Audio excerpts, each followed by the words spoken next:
Look, I always say that in developed societies, corruption is for the elite. In developed societies, right? They do corruption in developed societies. In Americas, in all of these European countries, corruption is there, but it's done by the elite, right? So the biggest failure of the developing country is that corruption is done by Dick, Tom, and Harry.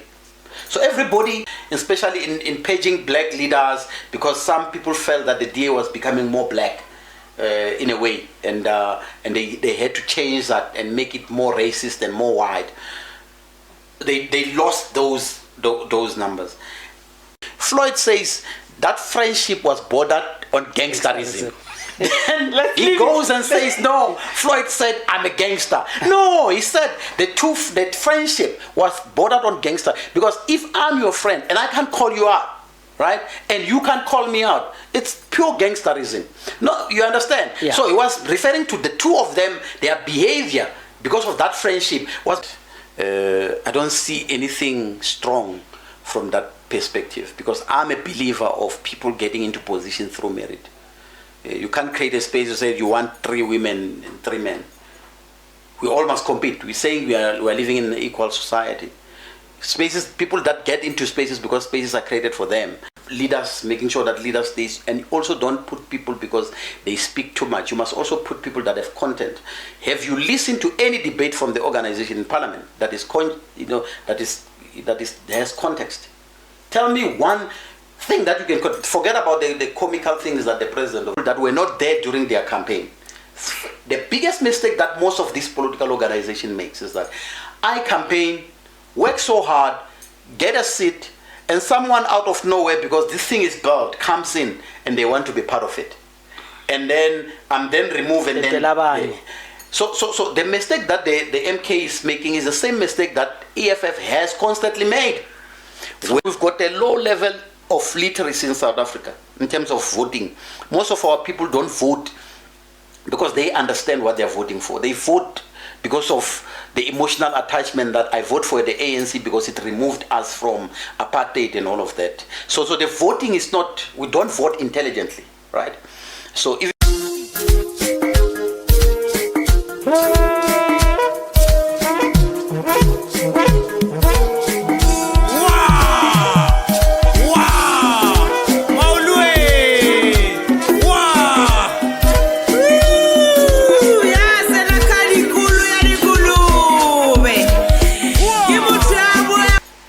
Ntsako Shivambu, welcome back to the Politically Incorrect podcast. They've been crying.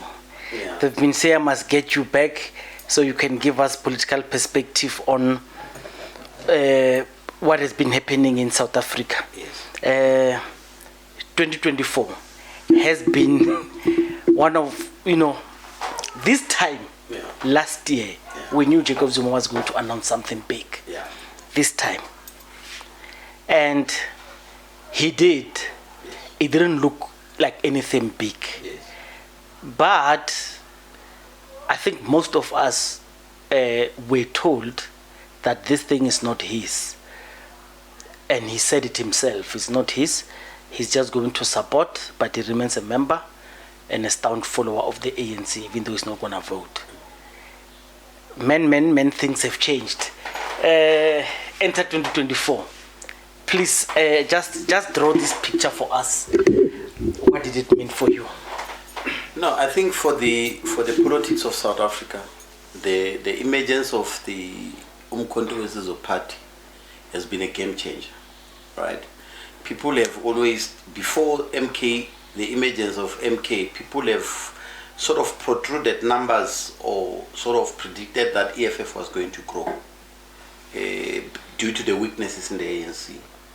And even members of the EFF or the leadership of the EFF had banked on that they were going to see a bit of an exponential growth in their organization. But when MK came, it was a big surprise. But over and above that, there is something that the capitalist world in South Africa is doing, which is to fund a lot of small black political organizations. And they've done that with the purpose of reducing the ANC majority. They were not aware that President Zuma was going to come up with Umkhonto as a party, which ate a big chunk of the ANC, and we need to understand that.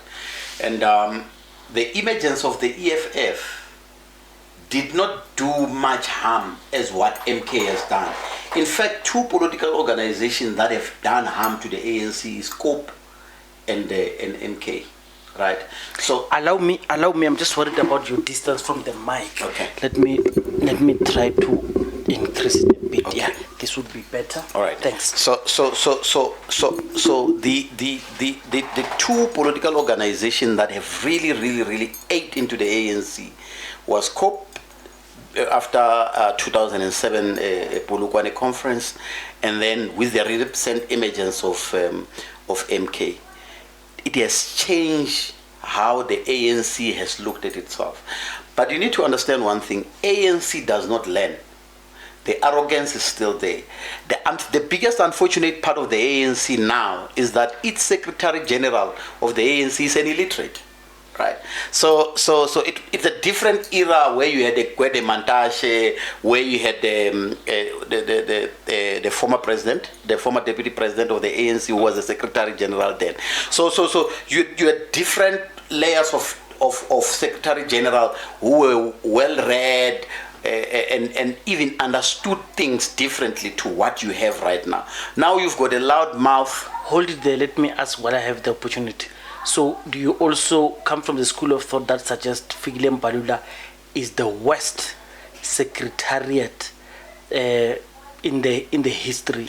He's running the worst secretariat in the history of the organization. In fact, to be a secretary, and that's why in our languages, in our language, we'll say mabalani or matsalani in Tsonga. So you're considered to be a writer. So how then do you take a semi-illiterate person and put that person at a position that particular person should be able to write, right? Mbalula is a comedian, very good with comedy. I like his comedy, but he does not have the thing that is needed for one to run a well-oiled machine organization like the ANC. ANC has had history of giants that have been writers in that organization or secretaries of that particular organization. And then when you take Fikile Mbalula and you make him a secretary general, look at how he responds to issues. Straight intellectual organizational issues, but his approach to those issues are comical. And he takes things personal. His emotional intelligentsia is also weak. So when you are a secretary general of an organization like ANC, you need to have a high level of emotional intelligence. You also need to be intelligent as well. So you can see the man responds to everything, right? He loves, the other problem is that he loves the cameras. So when you have leaders that love the cameras, you are bound to have a lot of things that are going wrong. ANC has the potential to come back to its former glory, but with the kind of leadership that it has right now, it's not going to recover unless people who understand how to run things takes over the organization. You remove Fikile Mbalula as the Secretary General. Obviously, I don't want you to deviate from my question. Yeah. Do you regard him as the worst secretariat, the leader of the secretariat? In fact, he's at the bottom of the pit. Oh, okay, no. He's at the bottom of the pit. You can continue. Yeah, yes. So when you look at the setup of the ANC as it is right now, it's the worst of the ANC that you can ever have. But the other problem is that you've got President Cyril Ramaphosa, who is a billionaire.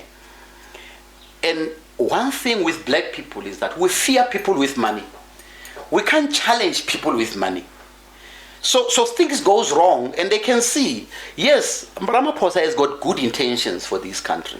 He has. But unfortunately, he's surrounded by people who do not have good intention for this country. And he's at the mercy of some of these people. You see, the danger of politics is that you are at the mercy of idiots sometimes. Even if you've got a vision, but it's for you to fulfill some of the things that you want to fulfill, you need some of the idiots to assist you to fulfill that particular vision that you have. So he's at the mercy of some of the most stupidest people you can even imagine. So for ANC to recover from from what it is in now, it will need miracle. You will see the approach of the people towards the Premier of Gauteng. That man he's got mistakes. He's a human being. He's fallible. But you can see he's got a vision. There's something that he wants to do, right? But then the Secretary General then start targeting him because the Secretary General has got the ambitions to become the next ANC president. Tell you what, if Fikile Mbalula becomes the president of the ANC, ANC will not even get 10%. No sane voter. I understand we've got a low level of literacy in South Africa in terms of voting. Most of our people don't vote because they understand what they're voting for. They vote because of the emotional attachment that I vote for the ANC because it removed us from apartheid and all of that. So the voting is not, we don't vote intelligently, right? So even if you were to look at most of the parties, I can start ANC, majority of our people will vote because of the liberational history. EFF people vote because they like Malema, he's a radical, he can insult whites and all of that. Then they vote for him, right? Now you go to the likes of the PA.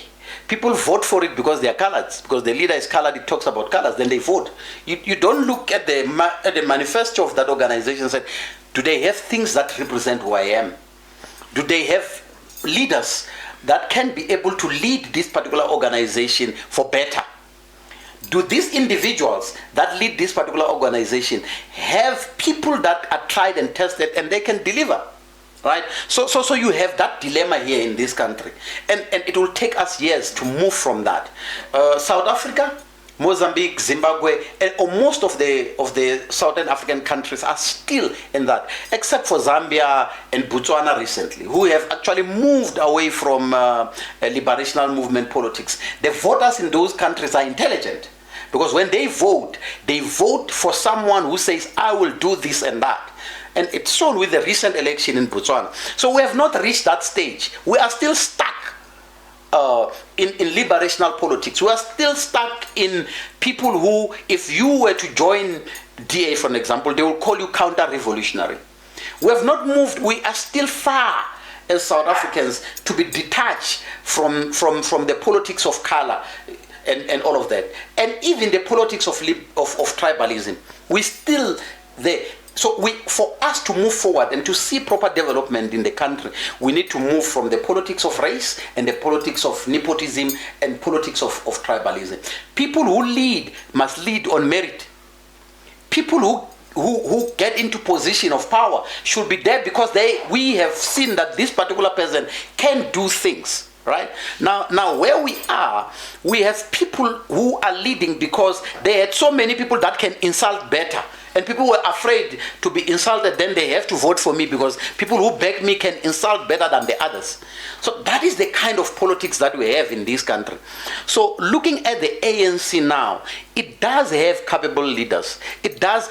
So you get surprised. Why should you still have a matriculant being a key leader in the ANC when for 30 years we have developed as country, we've got people that have master's degree, PhDs, diplomas and degrees who are supposed to be leading because they understand things, they can read, they can comprehend things and all of that. But you still have in the ANC, in majority, right, leaders that can't even read. If you go to councils in the municipalities, I serve in the municipalities, you will be shocked.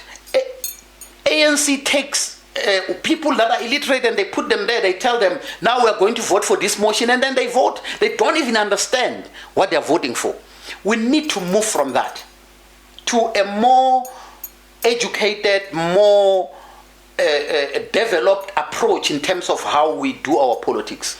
Let me remind you of the visionary Jacob Zuma, who at the time when he was leading, this thing of NGCs and policy conferences were still there. And Jacob Zuma, I remember there was an advancement of a policy. They wanted to suggest that certain positions must come with academic qualification. I remember they wanted a municipal manager to be matric +3, and they wanted other things to be this with that. And I see Julius Malema today, he spoke about how he's saying he's going to enforce certain things from his people to say you must have matric before you, because if you go and acquire that qualification, you will thank the EFF for having taught you to do that. Yes. So I want you to understand something. We are talking about people who actually do see that there's benefit on this matter. Let me give you an example. There's benefit on allowing our organization, whether it's EFF, MK, to have people who are educated. But the rank and file members might not receive this in good state. And I remember Jacob Zuma backtracking. And he's one of those. He did not say, because I'm not educated, I'm not going to advance for policies like that. I remember he was trying to push such a thing, but it did not hold water. I don't know how, I was not deeply involved there, but do you actually blame people who do not want to fall on their sword for advancing certain policies? Look, I always say that in developed societies, corruption is for the elite. In developed societies, right? They do corruption in developed societies. In Americas, in all of these European countries, corruption is there, but it's done by the elite, right? So the biggest failure of the developing country is that corruption is done by Dick, Tom, and Harry. So everybody, it's putting their hands in a cookie jar, right? Now, I want to come back to something here. Now, if you look at the era of President Mbeki as a president, most of the guys that were running state parastatal were well-educated black people. If you look at the Molife gentleman, Brian, well-educated, knew what he was doing. Now, that era moved a bit. We moved to something completely different, a disaster, where if you go and read reports from the Auditor General of municipalities that are performing badly, you'll find that a director in the municipality does not even have a matric certificate. It's a complete disaster. So I'm saying, we have these things in our politics. And there's people who wish that certain things must happen in a certain way. But it should be the policy of government. It can be a policy of the political organization. But until you make it a policy of government to say, people that must serve as councillors in the municipality must have a minimum of matric certificate, it becomes a policy. It becomes part of the Municipal System Act that certain things are needed for one to become a municipal manager. It becomes constituted and becomes law. Then you are serious about it. But if you just talk about it in a political organization where, for example, you said Julius spoke about it, the starting point of Julius Malema is for him to then teach his members to behave and stop insulting people. Have a meaningful debate with people. You can disagree with a person, but let's start being at a place where when we debate, despite our disagreement, but we debate with maturity and we don't throw insults. I think that is the basis of where you can start with proper education. Then we can minimize these problems. So we are having a society here in our country full of everyone wanting to be a leader. And there must be a benchmark of how and what are the things that makes a leader, right? Now, here in this country, you can wake up tomorrow and start a political organization and start telling people that you'll do this and do that. There's everybody, it's for everyone. Also, we must look at that as well. Why do we have so many political organizations? Is there a thing that we can do to try and minimize the number of political organizations that we have? Because some of these organizations are done by people that are hungry. They are looking for a job, right? Because the state has not created a platform for us to have as many jobs so that people can be employed, and they see an opportunity that if I start a political organization, I'll be in council or I'll be in parliament, then I'll have a job. It's not that these people want to serve, right? So in other societies, people who are in government, they want to serve. They are not there for themselves. You started this with MK Party, 2024. It's very difficult. We can't say the best year because this is their only year. Yes. What did they do right? Let's start with what did MK do right? I think we'll go to what they did. I think it's ethnic mobilization first. We must never shy away from that. I always say it's a positive, and they must not Yeah. be tempted to deny Yes. that their strong point is their Yeah. Zulu nationalism. Yeah. Yes. Yeah. So the Zulu nationalism played a major role in this in the successes of MK, right? So that gave them an edge, because they have managed to dominate KwaZulu-Natal at 45% in the provincial legislature.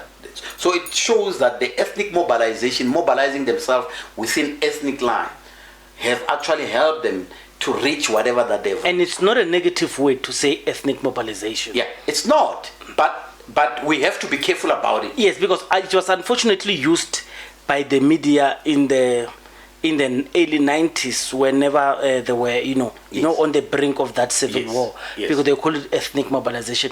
You are mobilizing people through the ethnicity, and it looked like it's a bad word, but it's not. So that was the survival of the MK party. That's how they got into. But they got into more problems when they started recruiting people that were not there during their campaign. The biggest mistake that most of this political organization makes is that I campaign, work so hard, get a seat, and someone out of nowhere, because this thing is built, comes in and they want to be part of it. And then I'm then removed, and then so the mistake that the MK is making is the same mistake that EFF has constantly made. When a Jimmy Manyi comes and joins them, then suddenly Jimmy Manyi becomes a parliamentarian. A Ntsako and Gyan, who work so hard, even using their last resources to try and get this thing, is not even recognized, right? So you recognize people on a celebrity sort of a level. People must be treated equally. For organizations to survive and thrive, people in the ANC, they have managed to do things well. That's why the ANC has survived for a very long time. Whether you come with a status or not, you're not going to wake up tomorrow becoming something bigger or being taken to parliament. Yes, maybe they can deploy you in some parastatal to be a board member, or some, if they see that you've got a skill that they will want to use. But they will not take you and they make you a parliamentarian. Because you need to understand, when I'm in a political organization, I understand the ideology of that political organization. I buy into that political. I've been cooked, with that organization to be at a state where I managed to even convince people to vote for this political organization. Then some guy comes from nowhere, and previously this guy was even criticizing you guys. And then because he's got a status, you then put that guy and you remove people that have been loyal to you, and you put this guy. It's the failure of MK, is the failure of the EFF in terms of their approach and in dealing. Also a failure of Patriotic Alliance as well. Because this organization have been doing these things. Removing members now and then, and there is no stability. You don't create stability, right? When you're a political organization, you create stability by having, when people are in council, they start and then they finish. Unless there is something extraordinary that they did that you had to remove them. But you put a person today as a councillor, tomorrow you wake up, you feel like, no, we're removing that person. ANC do not do that. You don't find ANC removing their members of parliament or legislatures or councillors like that. They serve, that's why they grow from being councillors, they become legislatures, and then they become members of parliament. And you can see the maturity in their politics and their approach in politics, because they understand how things, they understand things from the council point of view, at the municipal level, at the provincial level, and at the national level. Because they've never been disturbed to serve there. With this political organ, today you are being put here, they throw you there, they do all sorts of things, and there is no stability. It's like when you're running an organization, a company, and you're always changing employee. Do you think when you look at your market share at the end of the year, you'll make a profit? No, you won't. Because people are always learning in your organization. Because you put new people, they need to start and learn.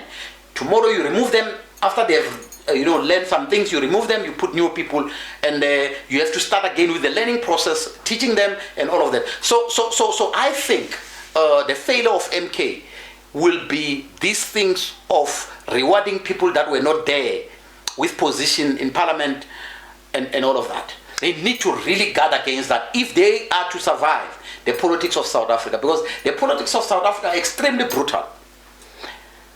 I'm tempted to put in Tabazimbi, but I want to pack it very at the end because it happened in December. Let's talk about African National Congress. Yeah. That 2024. They spent a lot of time fighting MK on, on issues that I thought they shouldn't be. Yes. Because, I mean, it was just going to happen anyway. And how did you think ANC fared for the 2024? What were the positive things and what were the losses? The biggest mistake that they made was to give MK a platform by fighting MK. In fact, they should have just ignored that MK thing. The more ANC gave it attention, even people that had no interest started having interest. So you need to understand that from that. But like I said, the ANC problem is the secretariat problem. I can try to look into the ANC to try and see any positive. Is that when you go to Limpopo, you will always have majority of our people, because of the low level of literacy in Limpopo, will always give ANC a majority. You go to Eastern Cape as well. Our people in that province, always, as poor as they are, they will always give ANC the majority, right? But if you look at Mpumalanga, it's more literate than us in Limpopo. So that's why you saw that ANC almost lost Mpumalanga. There's a serious contest in politics in that province. And if you look at Gauteng, it's clear. This province, it's inhabited by people who are at least educated in majority. Western Cape as well. So with that, the ANC has become what ZANU-PF is, a rural party. And people have been saying for years that ANC one day will become a rural party. ZANU-PF is a rural party. And ANC has become that. The next political party that has even failed to be a rural party is Frelimo in Mozambique. Because even the ruralitarians are voting against Frelimo. So this liberational movement do not learn. They become comfortable, they start being arrogant towards the people that put them into power. They don't care about the poor people out there. They don't want to create opportunities for people. Things that are basic that, they talk about this EPWP program and the money that they put in that program. If you could put that money into infrastructural projects, huge infrastructure projects, do you know how many jobs you're going to create with that money that they're giving in those things? The 350 that they're giving, you take that, you put it in serious projects. Agreta Bombeki, when he came with this expanded public works program, was to immediate expediency, I'm showing you now that I'm employing you now. But it has been that forever. We had that during Gazankulu's time in the Bantustan. It was called Machelok Omile. It was a poverty alleviation program. And it was done around 1991, 1990, because that time we had a drought. Yeah, famine, whatever. So the government thought, okay, we have this problem. Let's have some sort of intervention. You can't have famine for 30 years. You can't have famine for 30 years. You can't have this intervention for 30 years. You've got to start thinking big. You've got to start thinking, okay, now they're talking about, I was happy when Ramaphosa was talking about smart trains, smart city and all of that. If you start thinking that way, put money into it. So let's talk about Palabura, Musina, Giani route. One of the most traveled route, right? Look at that and say, what is it that we can do in this route?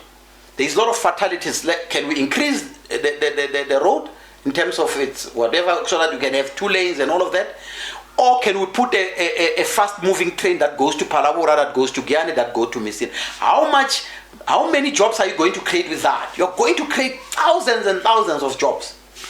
So you're now, and those jobs, because that project might even take you 5 to 10 years. So you're guaranteed that you'll be giving people jobs for 10 years. And when you have that, people have an income, they will be able to buy. You are creating other jobs because the money will then come back to the fiscals and all of that. So these things, it's about the will to do things the right way. We have the opportunity to do things. Me and you, we stay in Palabora. If you go, we used to have Litaba range. That thing is dead. The Limpopo government is not serious about resuscitating that. The animals, anyone can get in and hunt and poach and all sorts of things. I'm talking about basics that we could just do. Roads, maintaining roads, basics that we could just do. Right? So we want to sit here 30 years on and still blame apartheid for things that we ourselves are failing to do. We fail to maintain our own roads that we've built. Yes, there's many roads that this government have built.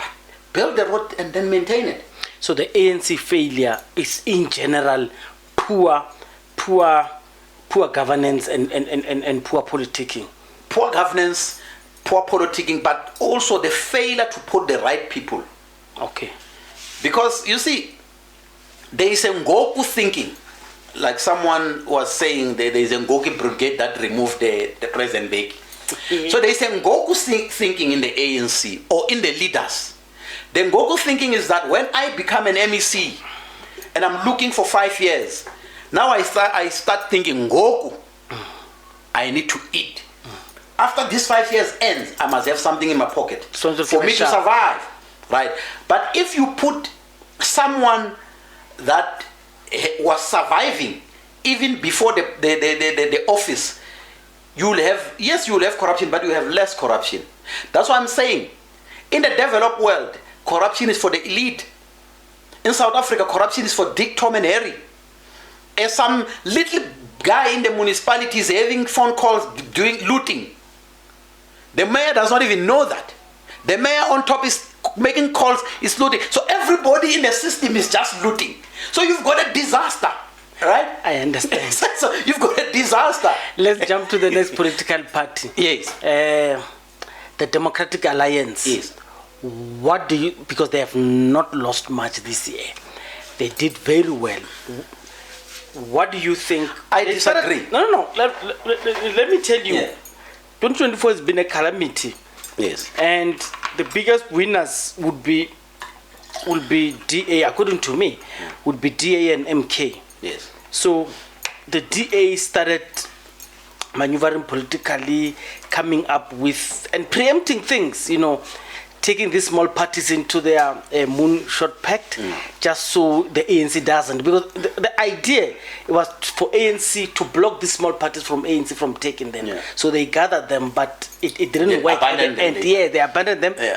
They themselves went to go and speak to the ANC. Let's talk about the DA, unpack that 2024. Okay, the DA. What did they? Let's start with what they did. If you look at the DA current leadership and compare during the. Sorry, let me get rid of this. Let's speak. Yeah, during the time of Musi as a leader, they achieved more, especially in black areas, in terms of the growth and all of that. And I think that growth trajectory, if Musi was still there, I want to show you something. If you look at Rise Mzansi's numbers, you look at Musi Maimana's numbers, right? Then you look at Action SA's numbers. You put them together, and because that is the DA. Right? I'm talking about, this is the DA. Yeah. You put all of that into the DA. What numbers were the DA going to get?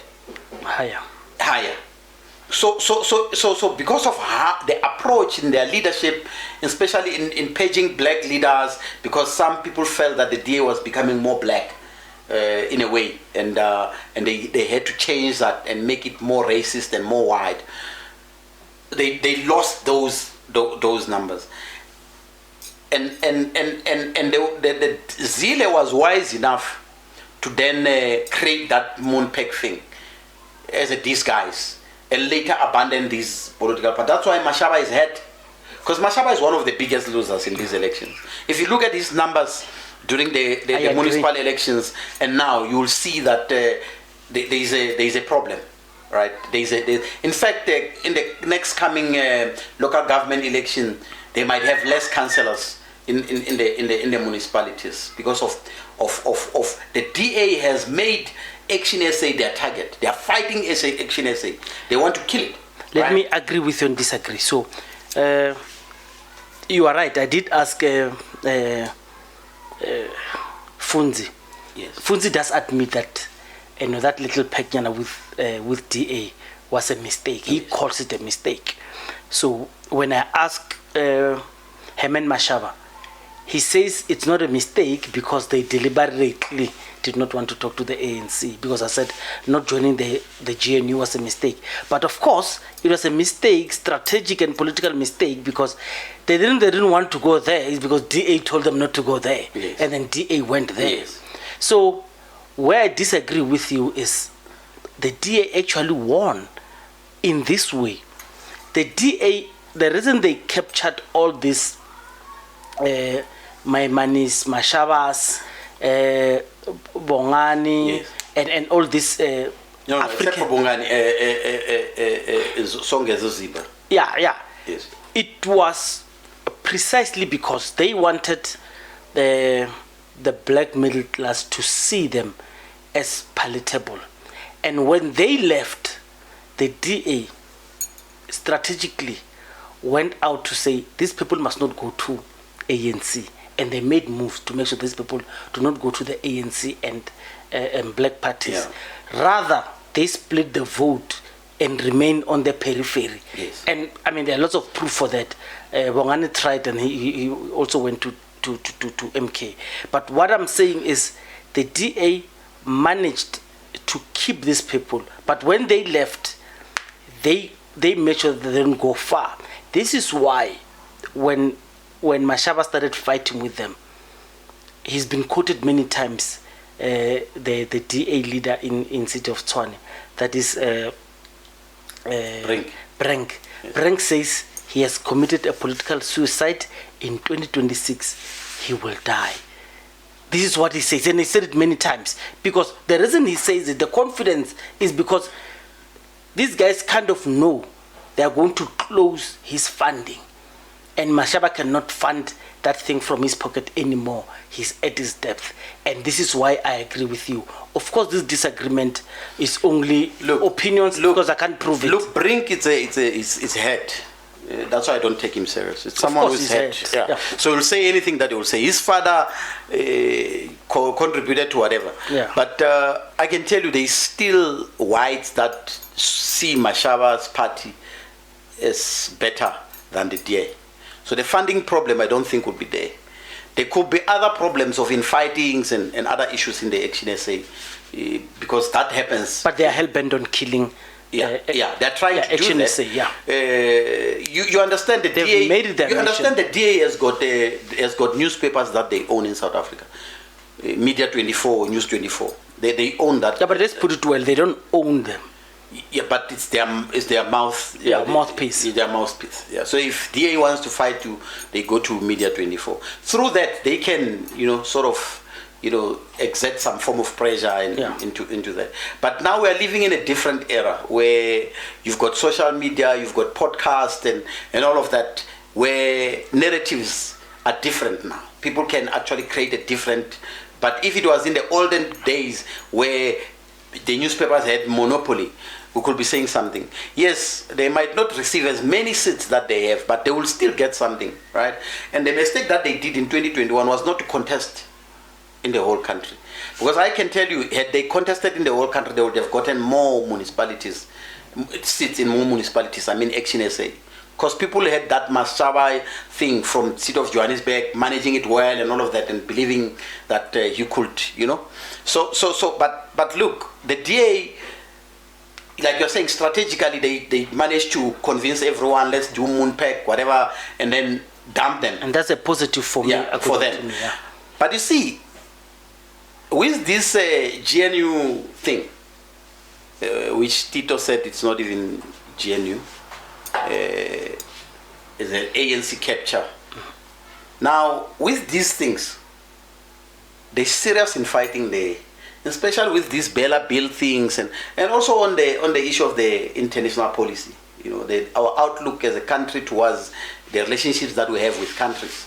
DA has got its own international policy in terms of who they want to associate with and all of that. And they are in this GNU thing. And they believe that they should also have a share of what the international, policy should be of South Africa, right?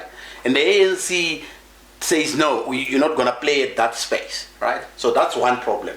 And then you've got this education problem. Because I think the biggest mistake that the ANC made was to take a DA person and make them a minister of education. It's a disaster that they made, right? Because in the education space, you've got SATU, right? Which part of COSATU, part of the so-called tripartite alliance. SATU is going to give this lady a problem, and we know, right? And SATU want a minister that can listen to them.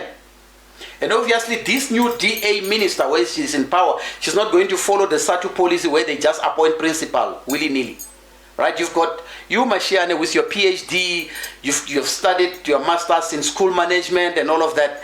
And there's some guy that went to some college of education because SATU is their comrades, they want that guy to be the principal of the school. That's why we've got dysfunctional public schools, right? Because we don't have the right people at the helm who are leading public schools.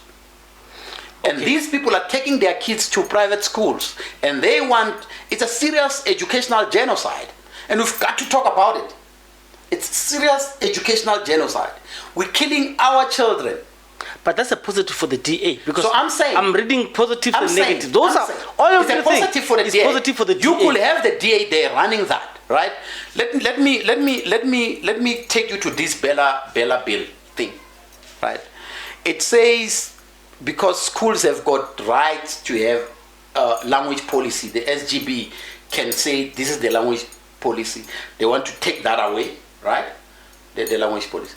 Their main focus is because an African school in a predominant white area has got Afrikaans as a medium of instruction, and some black people, because they failed in their own black area, because they hire comrades who do not qualify to be principal, who are not serious about governance, to run their school, and they kill those schools. Now they want to take their children to those white schools, but because there's Africans, it becomes a barrier for them. Now they want to remove that African so that they can take all their kids to that African school because it's performing well, not because it's white, because the people that are leading there are serious about the education of their children. They are serious about leadership. They are putting the right people to lead their school, right? Now the DA took that, and now all these people are saying, no, this minister she didn't even go to the signing, and all of sorts of things, we must remove this particular minister. So that is the problem that I'm talking about, right? It's a positive for the DA. It is a positive for the DA. I'm not DA has done very well this year. But I'm saying, where they are, it's the GNU is not going to survive because of that. If you were to have a department where they could run without all these people that are failing, because I can tell you, our people are failing because we fail to do basic things in terms of leadership, in terms of choosing the right people to lead. We want people that can talk too much so that they can be principals, they can lead departments, they can, you see, if you don't know this one, you'll never be able to advance anywhere in your career, right? Even if you've got the skills, you can contribute. You are sure that I will contribute. I'm the service of this country. I want to make sure that our people, get the best of service, right? What are the best things DA did? Go to our clinics. It's a disaster. What are they? The bad things DA did this year. I've not looked at anything that I would say the DA Let me give you has done bad. Let me give in terms of politics. Let me give you a list. In terms of politics. Yeah. But what I can tell you is that the DA approach towards moving away from the approach of getting black voters towards getting Freedom Front voters, it's a fatal political mistake that they are making. Because I can tell you, DA had a chance to even get to 35% in this country in terms of voters voting for the DA. If it had gone with the multiracial approach, having black leaders and having all of that with their liberal thinking and everything else. But the moment they tried to backtrack and started using the Freedom Front approach, then they started losing it. So here are the negatives coming from DA. And they actually planned them, these negatives. Yes. But these are my negatives. So remember that girls' high? Yes. Those racism. Yes. So Matumi Children went there with his department, and he hired someone external to come and do investigations. Yes. All those allegations were proven to be true. I mean, they were hiring unqualified white people, and the principal was found incompetent in terms of governance, and she was removed. The DA still said, leave that white principal alone. You know, understand? Yeah. So you say, we want meritocracy, they show you meritocracy, you still cry. Yeah. The DA has not once, but many times appointed people who were wrongly apportioned for those benefits of being appointed. Multiple times. I mean, Steenhuisen's office did it, and even others did it. So those were failures of the DA. But the reason I say they planned for them is because now they have started not looking too hard for black votes. They are not worried about that, because what they want, they just want to twerk to their white voters. And they've managed to do that, and they suffered little blow because they're not worried about the black people who are going to be disappointed with this. They are more leaning towards freedom front. Yes. So that becomes their key political strategy. Because even when Freedom Front Plus detaches from them in some, you see how disappointed they are. Because what they have done is they have managed to do this thing, and it works in their favor. And to an extent, this is why I read them the second biggest winners of 2024 after MK. Because they manage their disasters. They keep dropping disasters, but they come back well, and because they are not worried about the population who's going to vote otherwise, because there are people who are going to be sympathetic no matter what they do. But let me give it back to you. Look, the DA is leaning towards Freedom Front Plus type of politics, right? So they don't care much about. In fact, the DA is not worried about governing the country. I can tell you that. They are more worried about preserving whiteness in a way, or miraculously getting Western Cape as a country. So that is the worry of the DA, because they have really changed the approach on how to deal with South African politics. And there is no white party that is serious about taking over and governing the country. So we on that. If you look at white parties in South Africa, you can't find one white political party that is serious about governing the country. They are more worried about preserving whiteness and defending and using courts to achieve certain things and all of that. That's why the parliamentary sovereignty debate, at some point, it has to be a key to what we should talk about in this country. To say, why does the Constitutional Court, I'm talking as someone who studied law, by the way, why does the Constitutional Court have more powers than majority, which is the people? So the people say, Mashani, we give you the majority, we trust you, you have told us these are your policies and all of that, you must go to Parliament, you must go and lead us. Come up with policies there, and we agree with them because we have voted for you.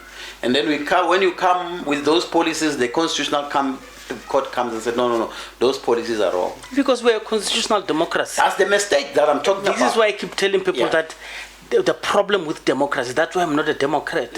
I just live in democracy because I've got no other choice. So because when you've got a parliamentary sovereignty, is that the parliament will be able to say, we've taken this stance, it becomes final. And the problem then becomes, because the problems with democracy is almost like the Bible. This verse answers the other verse. The problem with that is you would find a Balekambete who's very partisan, a Balekambete who fails to see things in a neutral way. And you can't blame her, because she comes from Lutuli House. And she would always see the leader of the executive when he comes to Parliament as my political boss, even though these 3 spheres of government says we are all independent. Yes. No matter how independent we are, but this person remains my political boss. Because he appointed you, by the way. Exactly. So this political boss will always determine how my bread is buttered. Why it's critical is that the African politics are heavily influenced by European politics on how we do things. That's why the issues of kingdoms are critical in the African continent. Please pack it. I'm deliberately stopping you from being tempted to go there. Yes. So, because that is a system that I think would have befitted. We have not done